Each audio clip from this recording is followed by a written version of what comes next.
AP cabinet సమావేశం జరగనుంది. కొత్తగా కొలువైన ప్రభుత్వ ప్రాధాన్యతలపై సీఎం చంద్రబాబు దిశానిర్దేశం చేయనున్నారు. ఈ కేబినెట్ సమావేశంలో పలు కీలక అంశాలు చర్చకు రానున్నాయి.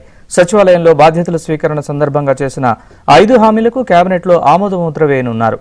రాజధాని అమరావతి, పోలవరం పనులు తదితర అంశాలు ప్రధాన అజెండాగా ఈ కేబినెట్ సమావేశం జరగనుంది.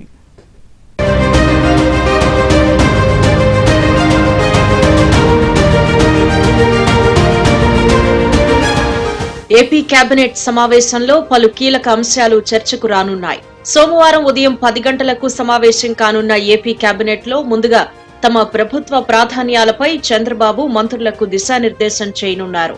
ముఖ్యమంత్రిగా బాధ్యతలు తీసుకున్న వెంటనే చేసిన కేబినెట్ ఆమోద ముద్ర వేయడంతో పాటు అడ్వకేట్ జనరల్ గా నియామక దస్త్రంపైన కేబినెట్ ఆమోదం తెలపనుంది.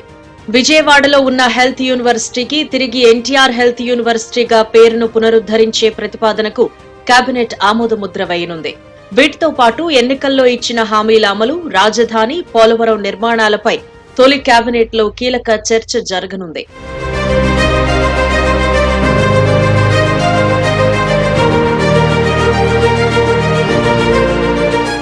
జగన్ పాలనలో కుదేలైన వివిధ శాఖలపై శ్వేతపత్రాలు ప్రజల ముందు ఉంచడంపై కేబినెట్ లో నిర్ణయం తీసుకోనున్నారు. అటు రాష్ట్ర ఆర్థిక పరిస్థితి ఎలా ఉందనే దానిపైన కేబినెట్ లో చర్చకొచ్చే అవకాశం ఉంది.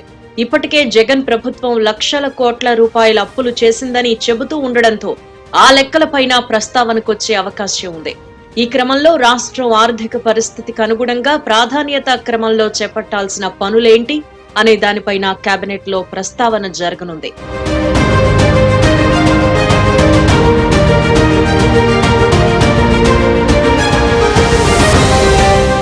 గత ప్రభుత్వంలో జరిగిన అవినీతి వ్యవహారాలపైన కేబినెట్ లో కీలక చర్చ జరిగే అవకాశం ఉంది. చంద్రబాబు నాయుడు ముఖ్యమంత్రిగా బాధ్యతలు తీసుకున్న రోజు 5 ఫైళ్లపై సంతకాలు చేశారు. మెగా డిఎస్సి ద్వారా 16,347 పోస్టుల భర్తీకి సంతకం చేశారు. అనంతరం పేదల పాలిట రాక్షస చట్టంగా ఉన్న ల్యాండ్ టైటిలింగ్ యాక్ట్ పైన సామాజిక భద్రతా పెన్షన్లను 3,000 నుంచి 4,000కు పెంచడంతో పాటు వివిధ కేటగిరీల్లో పెంపుదలపై సంతకం, అన్న క్యాంటీన్ల పునరుద్ధరణ, స్కిల్ సెన్సెస్ అంశాలపై చేసిన సంతకాల విషయం కేబినెట్ లో చర్చకు రానుంది. వీటిని సమగ్రంగా చర్చించిన అనంతరం కేబినెట్ లో ఆమోద ముద్ర వేయనున్నారు. వీటితో పాటు చంద్రబాబు ఎన్నికల్లో ఇచ్చిన హామీలైన సూపర్ 6 పథకాల అమలుకు తీసుకోవాల్సిన చర్యలు, టైం పీరియడ్ పైన కేబినెట్ లో చర్చించనున్నారు.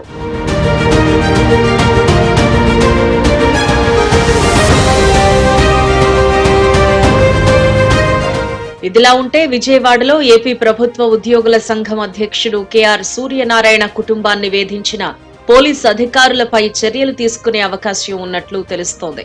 ఓ పత్రికలో వచ్చిన వార్త ఆధారంగా అప్పటి ప్రభుత్వం తనపై చర్యలకు పూనుకుందని, అదేవిధంగా మాజీ సీఎస్ జవహర్ రెడ్డి పైన పత్రికల్లో ఆరోపణలు వచ్చాయని, ఆయనపై కూడా చర్యలు తీసుకోవాలన్నారు. చివరకు తన అజ్ఞాతంలోకి వెళ్లినప్పుడు పోలీసులకు సజ్జల రామకృష్ణారెడ్డి ఫోన్ చేసి సూర్యనారాయణ దొరికాడా అని అడగడం, దొరికితే చంపేయండి అని అనడాన్ని తన డ్రైవర్ స్వయంగా విన్నారన్నారు.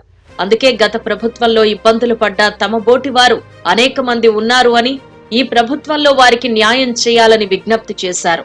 పోయిన సంవత్సరం 2023 జనవరి 19వ తారీఖు నాడు ఉద్యోగులకి రావాల్సిన హక్కుగా సంక్రమించిన ఆర్థిక ప్రయోజనాల చెల్లింపులు సక్రమంగా జరగటం లేదని, వాటి విషయంలో రాజ్యాంగ ఉల్లంఘన జరుగుతోందని, ఉద్యోగుల సొమ్ముని వారి అనుమతి లేకుండా 500 కోట్లు దొంగతనం చేశారని, అదే రకంగా జీతాల నుంచి డిడక్ట్ చేసినటువంటి సిపిఎస్ సొమ్ముని జమ చేయకుండా వాడేసుకున్నారని, రాజ్యాంగంలోని 266వ అధికరణ కింద వైలేట్ చేసి జీపీఎఫ్ డిపాజిట్ అక్యూములేటెడ్ సొమ్మును అక్కడ లేకుండా చేసేశారు 12,000 కోట్ల రూపాయలని వివిధ అంశాల మీద గవర్నర్ గారికి నివేదిస్తే, తెల్లారి జనవరి 20వ తారీఖు నుంచి ప్రభుత్వం నన్ను, నా కుటుంబాన్ని, నా నేతృత్వంలో ఉన్నటువంటి సంఘాల వ్యవస్థని, నాతో కలిసి ప్రయాణం చేస్తున్న నా మాతృశాఖ సహచరుల్ని ఊచకోత కోసినటువంటి విషయాన్ని సందర్భంగా ప్రస్తావిస్తా ఉన్నాను.